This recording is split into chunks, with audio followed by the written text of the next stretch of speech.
बिस्मिल्लाहिर्रहमानिर्रहीम। अस्सलाम वालेकुम क्लास, कैसे हैं आप सब लोग। I hope you all are doing very well. और जैसे कि आप सब लोगों को पता है कि आप लोग अब सेकंड सेमेस्टर में प्रमोट कर दिए गए हैं, बट आपके फर्स्ट सेमेस्टर का जो रिज़ल्ट है वो सेकंड सेमेस्टर के रिज़ल्ट के बेसिस पे आएगा। So you have to study very hard. और अब तो आप लोगों को बहुत ज़्यादा एम्पल टाइम मिल गया है। ये जो क्वारंटीन लाइफ चल रही है आजकल कोरोना की वजह से, जो आप लोगों को छुट्टियां मिली हैं, इसे आप काफ़ी अच्छे तरीके से अवेल कर सकते हैं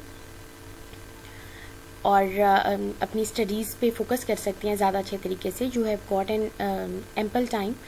सो इमरान, जो कि इमरान को तो बहुत ज़्यादा एम्पल टाइम मिल गया है, और इमरान अब आप और ज़्यादा फोकस करें और ज़्यादा अच्छे तरीके से आपने अपना इनपुट इसमें देना है, तो देन ही आपको अच्छा उसका आउटपुट आएगा। और बाकी मैं हर किसी का नाम लूँगी, जरगुल, कदीर, मुकद्दस, हिना, आप सब लोग मेहनत करें और अपनी स्टडीज़ पे फोकस करें।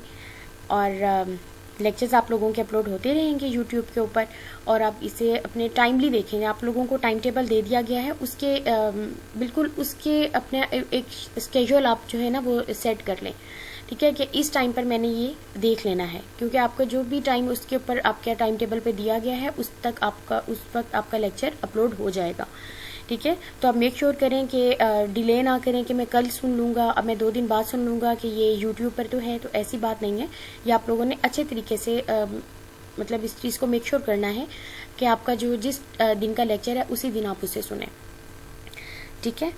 और बेसिक चीज़ें तो हम फर्स्ट सेमेस्टर में पढ़ चुके हैं, और सेकंड सेमेस्टर में भी जो मुझे आपका सब्जेक्ट अलॉट हुआ है वो क्लिनिकल काइनेसोलॉजी है।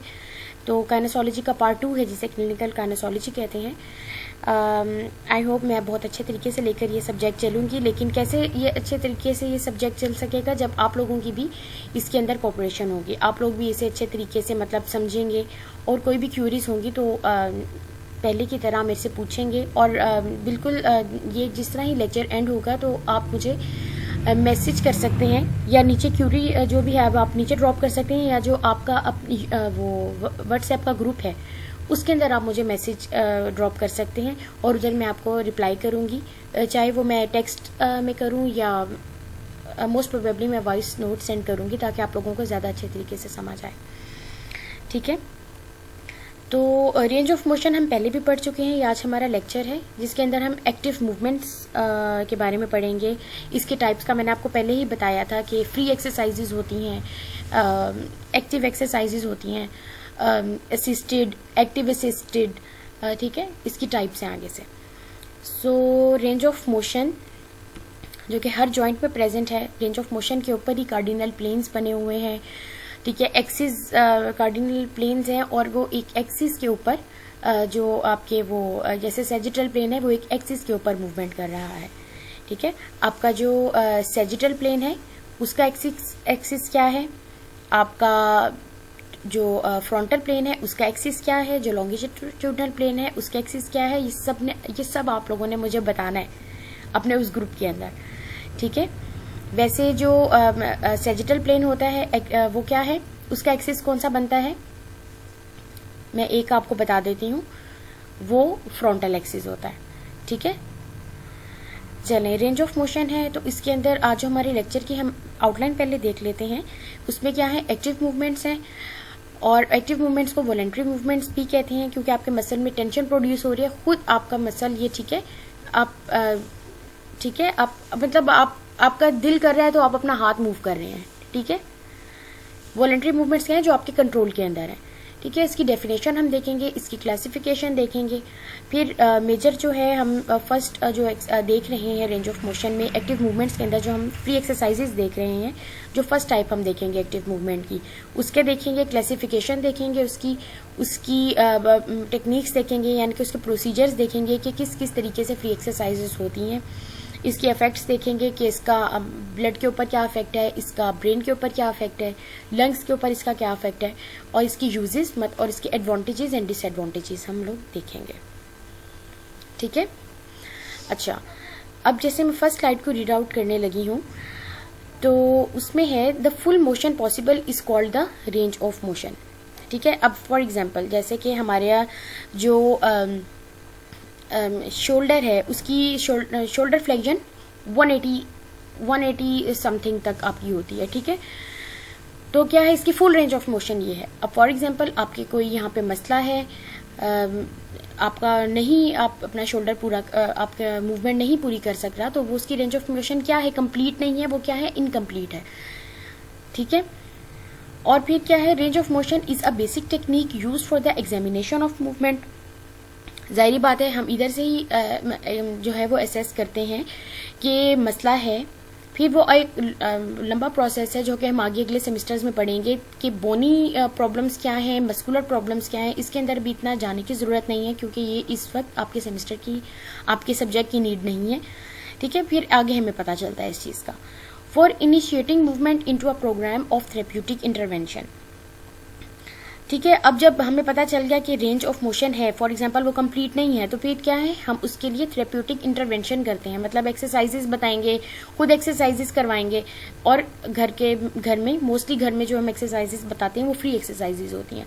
वो हम घर में एक प्लान देंगे कि आपने दिन में 3-4 दफ़ा ये वाली एक्सरसाइज का ये इतना सेट करना है। फॉर एग्जांपल 10 टाइम्स आपने एक दफ़ा इस एक्सरसाइज को सुबह करना है, फिर दोपहर में करना है 10 टाइम्स, और फिर शाम में। ये थेरेप्यूटिक इंटरवेंशन आप प्रोग्राम्स बताते हैं, ठीक है। थेरेप्यूटिक इंटरवेंशन वो एक लंबा प्रोसेस है। इसके अंदर जब आप नेक्स्ट सेमेस्टर्स में जाएंगे अपने 6-7 सेमेस्टर में, तब आपको पता चलेगा इलेक्ट्रिक मोडेलिटीज़ हैं, ठीक है, उसकी इंटरवेंशन है। फिर उसके बाद क्या है कि आपकी मैनुअली मेथड्स आ जाते हैं, उनकी इंटरवेंशन है, ठीक है। Movement that is necessary for functional activities can be viewed in its simplest form. अच्छा, active range of motion is a movement of a segment within a unrestricted range of motion that is produced by active contraction of muscles crossing that joint. अब वो क्या है, जैसे कि muscles हैं हमारे, कुछ 1 जॉइंट मसल्स होते हैं, कुछ 2 जॉइंट मसल्स होते हैं। इसका मैंने आपको पूरा लेक्चर बनाकर दिया था, अगर आपको इसे रिकॉल करें, जिसके अंदर मैंने मेजर मसल्स जो कि 2 जॉइंट मसल्स हैं उनका मैंने आपको बारे में बताया था। खैर वो तो मैंने आपको रिकॉल करने के लिए कहा। लेकिन अब देखें, active contraction of muscle crossing that joint. अब देखें, मसल जब एक्टिवली कॉन्ट्रैक्ट करेगा, एक्टिव रेंज ऑफ मोशन में यही है कि आपको फॉर एग्जांपल अगर आपने एल्बो फ्लेक्शन करनी है और आपका फोर आर्म जो है वो आपका आर्म के करीब आ रहा है, ठीक है, तो जो आपके मसल्स हैं नीचे, ब्रेकियोरेडियलिस है, ब्रेकियलिस है, बाइसेप्स ब्रेकियाई है, इसके अंदर क्या है, एक्टिव कॉन्ट्रैक्शन प्रोड्यूस हो रही है। और ये क्या है, यही एक्टिव रेंज ऑफ मोशन है, ठीक है, और अनरिस्ट्रिक्टेड है। अब इस पे अनरिस्ट्रिक्टेड का मतलब ये नहीं है कि इसके ऊपर कोई रेजिस्टेंस काम नहीं कर रही। हम जो हमारे ग्रेविटी है वो सबसे बड़ा रेजिस्टेंस इस पे कर रही है, ठीक है, रेजिस्टेंस इस पे जो है वो एक्ट कर रही है। जैसे अभी कुछ भी हमारे हाथ में कोई वेट नहीं है, कुछ भी नहीं है, लेकिन फोर्स ऑफ ग्रेविटी तो है, ठीक है। तो रेंज ऑफ मोशन क्या है कि जब आप उस फोर्स ऑफ ग्रेविटी के अगेंस्ट भी काम कर सकें, ठीक है। वॉलेंट्री एक्शन भी है, मसल्स में कॉन्ट्रैक्शन भी प्रोड्यूस हो रही है, टेंशन भी प्रोड्यूस हो रही है, लेकिन क्या है कि आप जब फॉर एग्जांपल अब आपके ऊपर ग्रेविटी एक्ट कर रही है तो आप उसके अगेंस्ट भी काम कर रहे हैं, ठीक है। और ये मिस्टेक दोबारा किसी ने नहीं करनी। मैं तो बहुत कुछ बोलती हूँ लेक्चर के अंदर, एग्जांपल्स देती हूँ। अब ये मेरा मतलब हरगिज नहीं होता कि वो मेरे मुंह की बात ही को कुछ लोग तो ऐसे कॉपी पेस्ट कर देते हैं, ठीक है। जो मैं एसेंस आपको देना चाह रही हूँ, जो समझाना चाह रही हूँ, उस चीज को समझने की कोशिश किया करें। और नेक्स्ट पे जो वही बात है, वॉलेंट्री मूवमेंट, जो एक्टिव मूवमेंट है उसकी डेफिनेशन आगे एक प्रॉपर वे में लिखी हुई है, जो कि मैंने आप लोगों को अपने वर्ड्स में बताई है। मूवमेंट परफॉर्म्ड और controlled by the voluntary action of muscle working in opposition to an external force, ठीक है। इसे दोबारा रिपीट करने की जरूरत नहीं है, ये मैं अच्छे तरीके से आपको बता चुकी हूँ। And movement perform with in unrestricted range of motion controlled by the voluntary contraction of muscle. वही बात है जो फर्स्ट डेफिनेशन है, उसी के वर्ड्स आगे पीछे करके दूसरी एक डेफिनेशन उन्होंने बना दी है, ठीक है। अब फॉर एग्जाम्पल टाइप्स हैं, जिस तरह मैंने आपको पहले भी बताया था, ये मैं फर्स्ट सेमेस्टर में भी डिस्कस कर चुकी थी आपके साथ कि एक्टिव मूवमेंट्स हैं और क्या होती हैं, पैसिव मूवमेंट्स। एक्टिव मूवमेंट जो है मसल मतलब खुद आप वो करवा रहे हैं, आपके कंट्रोल के अंदर है, ठीक है। और पैसिव मूवमेंट क्या है, आप जो मतलब फॉर एग्जांपल एक बंदा डिसेबल है, इतना ज्यादा उसके मसल्स अभी पावरफुल नहीं है, ठीक है, और तो आप उसे असिस्ट कर रहे हैं, साथ साथ मतलब पैसिवली उसकी जैसे लिम्ब को आप फ्लेक्शन एक्सटेंशन उसकी करवा रहे हैं, ठीक है। क्लासिफिकेशन ऑफ वॉलेंट्री मूवमेंट्स में अब फर्स्ट आ जाती हैं फ्री एक्सरसाइजेस, जो कि फॉर एग्जांपल हम मोस्टली जो घर में प्लान देते हैं कि आपने इस तरह के दिन में 3 टाइम्स 10-10 के सेट्स करने हैं फ्री एक्सरसाइजेस, ठीक है, ये फ्री एक्सरसाइजेस होती हैं। और उसके बाद असिस्टेड कि फॉर एग्जांपल एक बंदा है, फॉर एग्जांपल अगर हम इस चीज़ को ले लें, एक फ्रोजन शोल्डर एक बंदे को हुआ है। फ्रोजन शोल्डर का मैंने वैसे आपको बताया भी था फर्स्ट सेमेस्टर में, आप इसके बारे में डीप पढ़ेंगे जाके 4th-5th सेमेस्टर में डीप पढ़ेंगे, ठीक है। फ्रोजन शोल्डर है, अब उसकी जो बाजू है वो सिर्फ जो 90 डिग्री फ्लेक्शन कर रही है उसका शोल्डर, ठीक है। तो अब आप उसे क्या कह रहे हैं, आपने थोड़ा सा और भी करवाना है, तो सबसे पहले क्या करेंगे, आप उसे असिस्ट करके आप उसकी फ्लेक्शन करवाएंगे, ठीक है। दिस इज असिस्टेड एक्सरसाइज, कि उसमें आप क्या कर रहे हैं कि उसे खुद हेल्प आउट कर रहे हैं कि वो अपना जो उसका जो शोल्डर फ्लेक्शन है वो अपना वो कर सके, काम कर सके, ठीक है। उसके बाद असिस्टेड रेजिस्टेड एक्सरसाइजेस क्या है कि आप फॉर एग्जांपल मसल इतना है कि आप रेजिस्ट भी कर रहे हैं लेकिन साथ साथ आप उसे असिस्ट भी कर रहे हैं, मतलब उसके अंदर इतनी पावर है, इतनी स्ट्रेंथ है कि वो थोड़ा बहुत अपनी जो मूवमेंट कर सकता है, लेकिन अब आगे आप पहले रेजिस्टेंस भी कर रहे हैं, ठीक है। असिस्टेड एक्सरसाइजेस होती हैं, देन रेजिस्टेड एक्सरसाइजेस अलहदा भी होती हैं, और असिस्टेड रेजिस्टेड इकट्ठी एक्सरसाइजेस भी होती हैं, ठीक है। अब आगे वो नहीं कर सक रहा काम, तो साथ आप उसे थोड़ी सी असिस्ट कर दिया, थोड़ी सी उसकी हेल्प कर दी कि फॉर एग्जांपल अभी 90 पे स्टक हुआ है लेकिन 90 पे वो खुद लेकर गया है, ठीक है। तो थोड़ी सी आपने उसकी हेल्प आउट कर दी और वो आगे उसने अपनी जो है ना वो एक्सरसाइज कंप्लीट कर ली। एंड रेजिस्टेड एक्सरसाइजेस कि आप क्या कर रही हैं, रेजिस्टेंस फॉर एग्जांपल उसके हाथ में कोई वेट दे दिया है या खुद आप उसके हाथ को रोक रहे हैं, ठीक है, या खुद आप उसके हाथ को रोक रहे हैं, ये भी हो सकता है, और वो अपना काम कर रहा है। जैसे कि रेजिस्टेड एक्सरसाइज आपने फॉर एग्जांपल कोई आपने एल्बो फ्लेक्शन करवानी है और आप उसके रेजिस्ट पे जो है वो रेजिस्टेंस दे रहे हैं, ठीक है, और वो उसके अगेंस्ट काम कर रहा है, this is resisted exercise. Classification of voluntary movements में अगर हम देखें, ठीक है, आगे ने एक्सप्लेन किया हुआ है free exercises in which the voluntary contraction of muscle can perform in full range of motion against gravity, ठीक है। चाहे फ्री एक्सरसाइज में कोई भी हम उसे हर्डल नहीं दे रहे, कोई रिस्ट्रिक्शन नहीं दे रहे, लेकिन क्या है, ग्रेविटी तो है, तो ग्रेविटी के अगेंस्ट काम करने की पूरी उसके अंदर एबिलिटी होनी चाहिए, ठीक है। और असिस्टेड एक्सरसाइजेस क्या है, in which assistance is provided by an outside force either manually or mechanical when muscle strength is inadequate to complete the motion, ठीक है। अब वो क्या है कि उसकी मसल फॉर एग्जांपल आप असिस्टेड एक्सरसाइज अगर करवाना चाह रहे हैं, क्यों दे रहे हैं आउटसाइड की आप असिस्टेंस देना चाह रहे हैं कि फॉर एग्जांपल कोई भी उसका मसल ग्रुप है, फॉर एग्जांपल उसकी ये हिप की फ्लेक्शन है, अब वो नहीं कर सक रहा, लेकिन अगर हम उसे नहीं करवाएंगे तो क्या हो जाएगा, जो उसकी थोड़ी बहुत भी अंदर वो कॉन्ट्रेक्टिलिटी है मसल की वो भी लॉस हो जाएगी। आपको इस चीज मैंने पहले बताई थी कि जो हरकत में बरकत, फॉर एग्जांपल आप अपने जहन के अंदर ये बात रखें कि अगर वो बिल्कुल भी मूव नहीं करेगा तो फिर जो थोड़ी बहुत भी उसके अंदर कॉन्ट्रैक्शन है ना वो लूज कर देगा, ठीक है। तो हम क्या है, असिस्टेंस से उसे कम से कम वो चीज तो करवा सकते हैं कि उसकी ब्लड की सर्कुलेशन उधर अच्छी हो, उसकी कोऑर्डिनेशन भी अच्छी होती रहेगी आहिस्ता आहिस्ता। तो हमने क्या करना है, वो नहीं पर्सन खुद कर सकता, हम या तो हाथ से या मैकेनिकल या फॉर एग्जांपल किसी मशीन के थ्रू हम उसे रेजिस्टेंस देंगे किन मसल्स को जो कि इनएडिक्वेट हैं, अपने काम को नहीं परफॉर्म कर सकते, ठीक है, ताकि वो अपना सही तरीके से वो एक्शन परफॉर्म करें। उसके बाद है assisted resisted exercises able to perform against resistance in part of range, assistance is required in some part of range, ठीक है। अब वो कह रहे हैं कि अब मैंने आपको ये बात पहले भी बताई है कि क्या है कि उसमें एबिलिटी है मूव करने की, लेकिन एक पार्ट में है, दूसरे में वो जरा थोड़ी सी उसकी लेकिंग आ जाती है, तो फिर क्या है कि आप पहले में आपने रेजिस्टेंस से अगेंस्ट फॉर एग्जांपल रेजिस्टेंस उसने काम किया है, ठीक है, अगेंस्ट रेजिस्टेंस फॉर एग्जांपल आपने उसके हाथ में एक डंबल 1 kg का या 0.5 kg का पकड़ा दिया है आपके रिस्ट के हाथ में, रिस्ट में उसकी, और अब उसने परफॉर्म करनी है एल्बो फ्लेक्शन, ठीक है। वो परफॉर्म कर रहा है, लेकिन वो क्या कर रहा है कि अभी उसने सिर्फ 20-30 तक ही गया है, बस इतनी परफॉर्म करने की उसकी एबिलिटी है। तो लेकिन आगे ये है कि मसल उसके बिल्कुल ही तो डैमेज नहीं है ना, बिल्कुल इनकी कोऑर्डिनेशन खत्म तो नहीं है कि उसने 20-30 तो कर लिया, तो फिर आप आगे क्या करेंगे, थोड़ा सा उसे असिस्ट कर देंगे तो वो असिस्टेंट एंड रेजिस्टेंस कंबाइन हो जाएगी। ठीक है, अब रेजिस्टेड एक्सरसाइजेस क्या है? In which the voluntary contraction of muscle is resisted by an outside force artificially applied resistance. ठीक है, ये है रेजिस्टेड एक्सरसाइजेस कि फॉर एग्जांपल आपके जो पेशेंट है, जो आपका क्लाइंट है, ठीक है, अब आप उसका क्या कर रहे हैं, फॉर एग्जांपल आपने शोल्डर की फ्लेक्शन करवानी है और आप उसे कंटिन्यूअसली जो है कंटिन्यूअली क्या दे रहे हैं, रेजिस्टेंस दे रहे हैं, और वो क्या है, अपनी शोल्डर फ्लेक्शन परफॉर्म कर रहे हैं। ये रेजिस्टेड एक्सरसाइजेस है। अच्छा, अब देखें इसमें क्या है, ये क्यों रेजिस्टेड एक्सरसाइजेस? जाहिर बात है, आप एक ग्रेविटी तो एक्ट कर रही है, लेकिन उसके साथ आप एक और चीज पे भी एक्ट कर रहे हैं, मतलब एक आर्टिफिशियल क्या है, आपको रेजिस्टेंस भी दी जा रही है। तो ये क्या करती है, ये जाहिर बात है, आप देखें स्ट्रेंथ भी आपकी बेहतर करेगी, आपकी पावर भी बेहतर करेगी और आपकी इंड्योरेंस भी बेहतर करेगी।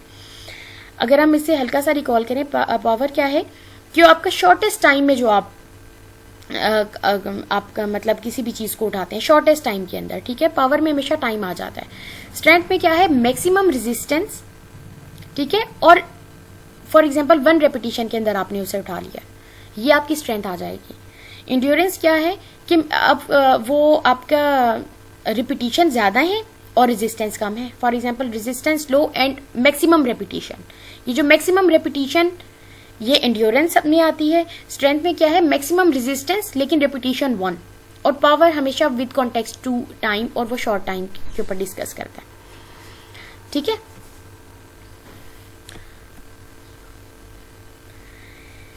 ठीक है, और अब नेक्स्ट जो हम पढ़ रहे हैं फ्री एक्सरसाइजेस के बारे में। ये जिस तरह फॉर एग्जांपल ये मैंने जो इमेज एक डाला है, इसमें मैं कर रही हूँ कि वो हिप की फ्लेक्शन कर रहा है, मैंने उसे मतलब फॉर एग्जांपल हम इसे जो इसका फिजियोथेरेपिस्ट है उसने कह दिया कि आपने हिप फ्लेक्शन करनी है घर में 10 सेट्स, ये उसकी पिक्चर मैंने डाली हुई है। ठीक है, अब फ्री एक्सरसाइजेस को क्या है, ये पहले भी हम डिस्कस कर चुके हैं, दोबारा से डेफिनेशन है इसकी। Free exercises are those which are perform by the patient's own muscular effort without the assistance और resistance of any external force other than gravity, क्योंकि ग्रेविटी हर चीज पे एक्ट करेगी।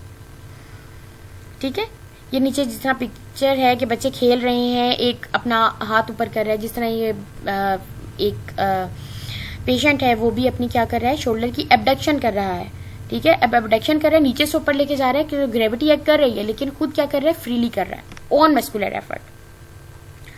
एडवांटेजेस अगर हम देखें फ्री एक्सरसाइजेस के, तो क्या है, great advantage of free exercises lies in the fact that once the patient has mastered the technique of their performance and is aware of their purpose, they are his own to practice when and where he pleases। अच्छा, अब इसका great advantage क्या है कि for example आपने patient को बता दिया कि आपने हिप की फ्लेक्शन करनी है, इस तरह से करनी है, आपने उसे एक दफा करके बता दिया और आपने उसे मतलब इंस्ट्रक्शंस दे दी कि घर में आपने ये 10 का सेट सुबह, 10 का सेट आपने दोपहर को, 10 का सेट आपने शाम को करना है। ठीक है, अब वो क्या हो जाएगा, उसे ये चीज आ जाएगी, तो वो फ्री है, वो कहीं पर भी, और जब उसे टाइम मिलेगा वो ठीक है वो कर लेगा वो एक्सरसाइज। ठीक है, ये इसका ग्रेट एडवांटेज है। और क्या है, मसल टोन मेंटेन रहती है। ठीक है, इससे फ्री एक्सरसाइजेज से, अब ये जरूरी नहीं है फ्री एक्सरसाइजेज हम पेशेंट्स को देते हैं, जो घर में भी आप एक्सरसाइज कर रहे होते हैं, फॉर एग्जांपल वेट लूज के लिए कर रहे हैं, ये एरोबिक्स कर रहे हैं, ठीक है, कुछ भी कर रहे हैं, वर्कआउट्स कर रहे हैं, ये भी आपके फ्री एक्सरसाइजेज ही हैं। ठीक है, ओन मस्कुलर एफर्ट आप कर रहे हैं ना, लेकिन वेट वगैरह हाथ में आएगा वो दूसरी चीज हो जाएगी, वेट वगैरह के बगैर। ठीक है, एंड कोऑर्डिनेशन मेंटेन होती है इसके अंदर, और कोऑर्डिनेशन इंप्रूव भी होती है। अब जाहिर बात है आपका मसल काम कर रहा है, आपके ब्रेन के साथ उसकी क्या है वो जो आपके ब्रेन के साथ उसका कनेक्शन है वो और स्ट्रांग होता जाएगा, मैसेजेस और का इनपुट आउटपुट और अच्छा होता जाएगा। ठीक है, अब क्या है, degree of relaxation is induced by rhythmical and pendular exercises. कैसे, अब देखें फॉर एग्जांपल 10 का सेट है, बार बार एक रिदम में वो एक्सरसाइज कर रहा है। ठीक है, तो क्या हो रहा होता है, इससे एक रिदम मेंटेन हो रहा होता है। पेंडुलर एक्सरसाइजेस जैसे फॉर एग्जांपल हम शोल्डर के केस में बहुत ज्यादा पेंडुलर एक्सरसाइज देते हैं कि आप इस तरह बैठ जाएं एक सीट के ऊपर और साइड पे अपना बाजू ऐसे ऐसे हिलाएं उस। ठीक है, इससे क्या होता है, रिलैक्सेशन हो रही होती है। कैसे, जैसे फॉर एग्जांपल कभी कभी जैसे कोई चीज स्टक हो जाती है, हम उसे कैसे हल्का हल्का ऐसे पहले उसे हल्का हल्का सा ढीला करते हैं, रिलैक्स करते हैं ना, मोस्टली ऐसा होता है। जैसे फॉर एग्जांपल कभी कभी किसी का दुपट्टा भी अटक जाता है, एकदम से तो ऐसे खींचते नहीं है ना, हम सबसे पहले उसे आराम आराम से हल्का सा ढीला करते हैं और आराम से हम निकालते हैं। तो क्या करते हैं, डिग्री ऑफ रिलैक्सेशन आपकी इंड्यूस होती है। पावर मेंटेन्ड और may increased by alteration in speed, leverage and duration of exercise. ठीक है, वो आप पावर का जिस तरह मैंने बताया कि उसका हमेशा टाइम के साथ आपका वो लिंक होता है। Free exercises can be practice many times a day as they do not cause much strain to the patient. ठीक है, ये आप ज्यादा टाइम दिन में एक्सरसाइज कर सकते हैं फ्री एक्सरसाइज, क्योंकि ये ज्यादा स्ट्रेन पेशेंट पे नहीं कॉज कर रहे हैं, क्योंकि आपके मसल जो है बिल्कुल फ्री है, सिर्फ एक ग्रेविटी के अगेंस्ट वो काम कर रहा है। उसकी कोऑर्डिनेशन इंप्रूव हो जाएगी, रिलैक्सेशन इंप्रूव होगी। स्ट्रेन कब आएगा? जब उसके ऊपर आप वेट और रेजिस्टेंस डालेंगे तब स्ट्रेन, और उनकी ही ज्यादा लिमिट होती है कि आपने 5 टाइम्स या 10 टाइम्स ही करनी है, ज्यादा नहीं करनी। फ्री एक्सरसाइजेस की कोई ऐसी लिमिट नहीं है। Normal range of joint motion is maintained by exercises performed in full range. ठीक है, नॉर्मल रेंज जाहिर बात है तभी मेंटेन होगी जब फॉर एग्जांपल अगर आपकी एल्बो 180 है, शोल्डर 180 है, तो 180 फुल उसकी रेंज करें फिर वापस आए। ठीक है, अब ये एक्सरसाइज है, इसमें भी वो देखें रीच को प्रैक्टिस कर रहा है कि अपना आगे लेके जा रहा है शोल्डर, फिर पीछे लेके जा रहा है। रीच है मतलब पहुंचने वाली जो एक्सरसाइज है ना, उसे प्रैक्टिस कर रहा है। डिसएडवांटेज अगर हम देखें तो क्या है? The disadvantage of free exercises is that they frequently make insufficient demands on the patients neuromuscular system, don't increase muscle power. कैसे? जैसे फॉर एग्जांपल अब देखें फ्री एक्सरसाइज अगर बंदा एक ही कॉन्टेक्स्ट के अंदर कर रहा है, ठीक है, अब 10 टाइम्स कर रहा है, ठीक है, डिमांड्स इनसफिशिएंट डिमांड्स हैं पेशेंट के मस्कुलर सिस्टम, न्यूरोमस्कुलर सिस्टम पर डल रही। और पावर ऐसा मतलब वो जिस तरह पावर में तो हमारा एक टाइम होता है ना कि इतने टाइम के अंदर इतना वेट उठाना है, ठीक है, इतने वेट उठा के इतनी आप एक्सरसाइज करेंगे, ये पावर है जिसके अंदर टाइम वाला आ जाता है। लेकिन फ्री एक्सरसाइजेस में इतना ज्यादा उसका हम उस चीज को नोट नहीं कर रहे होते। ठीक है, तो न्यूरोमस्कुलर सिस्टम पे थोड़ा सा ज्यादा वो क्या डिमांड उसकी बढ़ रही होती है क्या कि फौरन हम एक्सरसाइज कर रहे हैं 10 टाइम्स, कभी हमने 20 टाइम्स कर ली। ठीक है, अब वो जाहिर बात है हमारे ब्रेन के ऊपर तो वो बार बार मैसेजेस जा रहे हैं ना, और उधर से आ भी रहे हैं। ठीक है, ये वाली बात उसके अंदर की है। To elicit the maximal response required for the rapid redevelopment और री इन्फोर्समेंट ऑफ वीक मसल्स।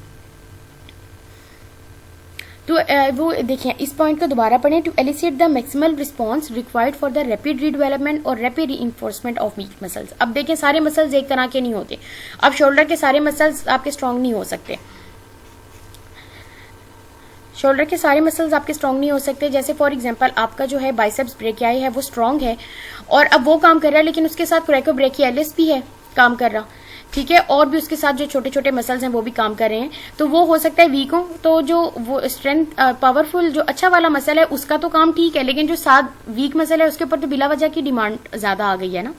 ये वाली चीज उसके अंदर क्या है, बात यह है कि rapid redevelopment and reinforcement of weak muscles कि वो भी इंगेज हो रहे हैं साथ साथ। तो फ्री एक्सरसाइजेज ना इतनी वो मतलब होती तो अच्छी हैं, बहुत अच्छी होती हैं, लेकिन वो क्या है कि आपके इतनी फोकस्ड नहीं हो रही हैं।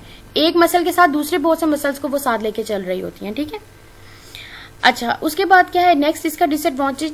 इन case of muscular imbalance compensatory rather than normal patterns of movement. अब वो क्या कह रहे हैं कंपनसेटरी, फॉर एग्जाम्पल एक बंदे ने जो है वो उसका शोल्डर की फ्लेक्शन है, हम उसे कह रहे हैं, अब हमने उसे बताई है ऐसे करनी है।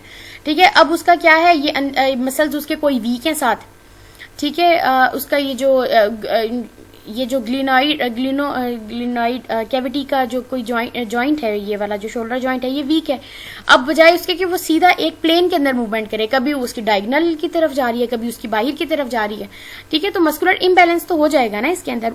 और फिर क्या होगा जब एक ही एक्सरसाइज को फॉर एग्जांपल शोल्डर फ्लेक्शन वो सही तरीके से परफॉर्म नहीं कर रहा, कभी वो अंदर की तरफ कर रहा है, कभी वो बाहर की तरफ कर रहा है, तो क्या हो रहा है उससे कंपनसेटरी जो है वो मूवमेंट्स पैदा हो रही हैं, वो सीख जाएगा मसल अपनी। तो जो उसकी मूवमेंट है शोल्डर फ्लेक्शन वो तो भूल जाएगा, जो दूसरी उसके वीक मसल्स की वजह से जो डेवलप हो रही है साथ वो वाली लर्न कर जाएगा।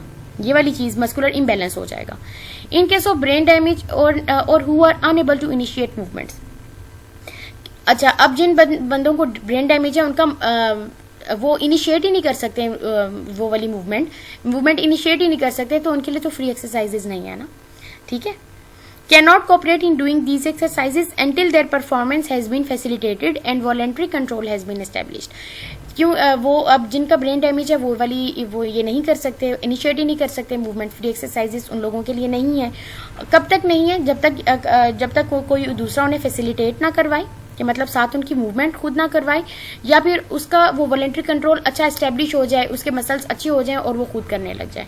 और स्ट्रोक जैसे फॉर एग्जांपल स्ट्रोक है, ब्रेन जो स्ट्रोक का किसी को हुआ है और उसके अंदर एक बंदे का ये डेवलप हो गया है ये वाला पैटर्न, मतलब नहीं वो फ्री एक्सरसाइज कर सकता, इनिशिएट नहीं कर सकता, तो और बहुत महीने चाहिए होते हैं वॉलंटरी कंट्रोल आने के लिए, बहुत महीने। सबसे पहले तो आराम से उसे असिस्टेड और ये वाली एक्सरसाइजेस करवाई जाती हैं। फ्री एक्सरसाइजेस तो सबसे लास्ट प्रोसेस है उस बंदे के लिए, ठीक है।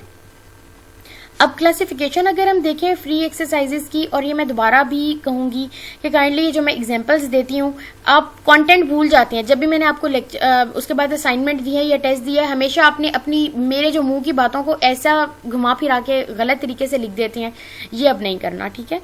जो मैं बोल रही होती हूँ उसे समझें।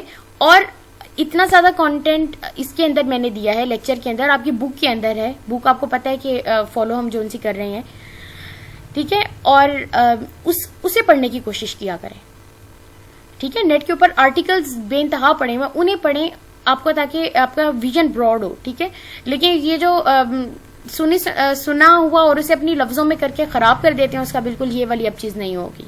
और जो लोग करते हैं उन्हें मैं पॉइंट आउट, अब नाम नहीं उनका लूंगी, लेकिन उन्हें पता है कि कौन लोग ये बात करते हैं, ये इस तरह से करते हैं, वो उन्होंने अब नहीं करना, ठीक है। तो ये जो आपको सेकंड सेमेस्टर में चांस मिला है, आपका फर्स्ट सेमेस्टर का रिजल्ट इसके ऊपर आपकी बेसिस है।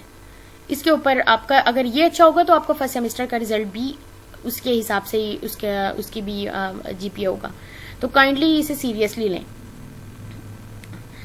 अच्छा, classified according to extent of the area involved, they may be localised हो सकती हैं, जनरलाइज्ड। अब लोकलाइज्ड क्या है? फॉर एग्जांपल हम कह रहे हैं कि आपने हिप को फ्लेक्शन करनी है, आपने शोल्डर की एक्सटेंशन करनी है, आपने शोल्डर की फ्लेक्शन, मतलब अब पेशेंट को तो नहीं पता फ्लेक्शन एक्सटेंशन क्या है, हम उसे बताएंगे आपने अपने बाजू को ऐसे ऊपर उठाना है, बाजू को ऐसे पीछे लेके जाना है। ये क्या है? लोकलाइज्ड है, ठीक है। एक उसके ऊपर मतलब ये ना एनाटॉमिकल मूवमेंट्स के ऊपर ज्यादातर इनका बेस होता है लोकलाइज्ड एक्सरसाइजेस का। Design primarily to perform local and specific effects, that is to mobilise a particular joint, to strengthen particular muscle group. Movement is localised to one or more joints. कैसे? अब क्या है कि for example आपने elbow की flexion करवानी है और आपको शोल्डर की फ्लेक्शन नहीं चाहिए, आप शोल्डर को स्टेबलाइज कर देंगे और आप सिर्फ और सिर्फ क्या है, एल्बो की फ्लेक्शन करवाएंगे, ठीक है। Use of a suitable starting position और by voluntary fixing other areas by patient's own muscular effort, ठीक है। समझ आ गई मेरी बात? कि आपने कहना है कि शोल्डर की आपने नहीं करनी, आपने सिर्फ एल्बो को अपनी मूवमेंट करनी है, तो शोल्डर को वो खुद भी फिक्स कर सकता है या आप हाथ रख लें, ठीक है, और वो नीचे एल्बो की एक्सरसाइज कर रहा है। ये क्या है? ये लोकलाइज्ड है।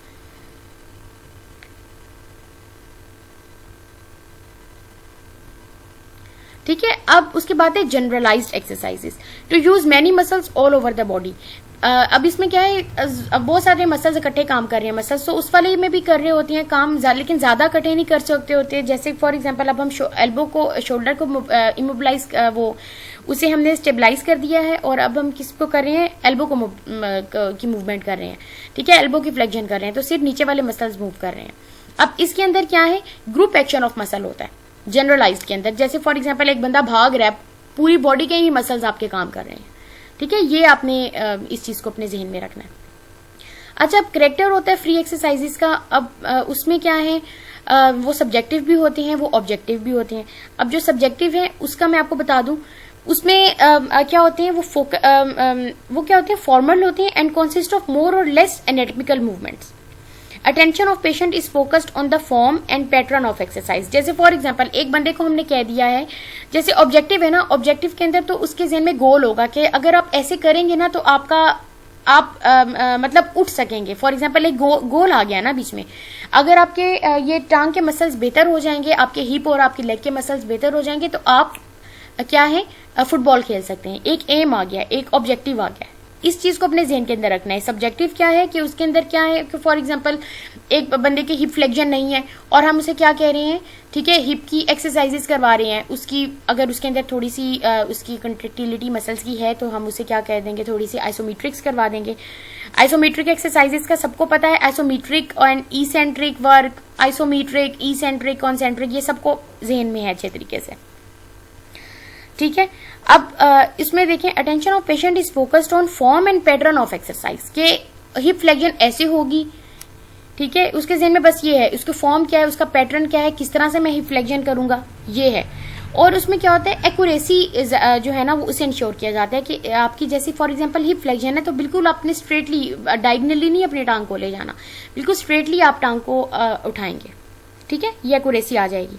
और ऑब्जेक्टिव क्या है, during the performance of which the patient's concentration toward achievement of particular aim और goal which result from his effort, ठीक है, कि अगर आप इतनी एफर्ट करेंगे तो आप ये अचीव कर लेंगे। जैसे अगर आप ये शोल्डर की ये वाली एक्सरसाइज करेंगे तो आप अपने ओवरहेड एक्टिविटीज कर लेंगे, ये एम आ जाता है ना, ये वाली चीज। जैसे कि standing, arm stretching upward to touch a mark on the wall. अब to touch a mark on the wall क्या है, गोल। अब आप मतलब अपनी शोल्डर और एल्बो के मसल्स को इतना स्ट्रॉन्ग एक्सरसाइजेज उन्हें बताएंगे कि आप ये करें, इससे क्या होगा, आप इस काबिल हो जाएंगे कि आप बॉल को फेंक सकें। अब ये थ्रो अ बॉल क्या है, ये एक आपका एम आ गया। Presence of a goal to be reached is stimulating to effort. लेकिन पता है ये ऑब्जेक्टिव एक्सरसाइजेज ज्यादा थोड़ी बेहतर होती हैं, क्यों, इससे एम जब एक इंसान के सेट हुआ होता है ना तो वो उस पर ज्यादा काम करता है। The accuracy of movement is not sacrifice to the achievement of aim, ठीक है। अब ये नहीं है कि एम है तो एक्यूरेसी आप भूल जाएं, जब तक एक्यूरेटली वो मूवमेंट नहीं करेगा तो जाहिर बात है एम भी अचीव नहीं होगा। अब जब फॉर एग्जांपल शोल्डर फ्लेक्शन उसकी ठीक नहीं होगी, एक्यूरेसी नहीं होगी, तो ओवरहेड एक्टिविटीज भी सही तरीके से नहीं कर सकेगा, ठीक है। तो एम के बीच में ये नहीं है कि आपने एक्यूरेसी को सेक्रीफाइस कर देना है। In walking across a room to get a cup of tea, अब ये to get a cup of tea क्या है, एम और गोल। आई होप ये लेक्चर आज आपको समझ आया होगा, और अगर आपको इसके अंदर कोई क्यूरीज हैं तो आपको, जैसा मैंने पहले बताया है, जो हमारा ग्रुप बना हुआ है व्हाट्सएप का, आप उसके अंदर मुझे मैसेज कर सकते हैं और मैं मोस्ट प्रोबेबली आपको उसका वॉइस नोट के थ्रू या लिख के टेक्स्ट के थ्रू मैं आपको उसका रिप्लाई करूँगी। तो आपको, और मुझे उम्मीद है ज़्यादा क्यूरीज नहीं होंगी, क्योंकि बहुत सी चीज़ें हम फर्स्ट सेमेस्टर में इसकी डिस्कस कर चुके हैं। मैंने आपको फर्स्ट सेमेस्टर में बहुत ज़्यादा चीज़ें सेकेंड सेमेस्टर की भी बताई हैं, जिसके अंदर मैंने मूवमेंट्स के बारे में बताया है, जो हम आहिस्ता आहिस्ता अगले लेक्चर्स पढ़ते रहेंगे तो आपको रिकॉल होती रहेंगी। लेकिन अगर आपको कोई मसला है, नहीं रिकॉल की जा रही सही तरीके से, तो you are free to ask me. Okay, that's the end of first lecture. Okay, अल्लाह हाफिज़।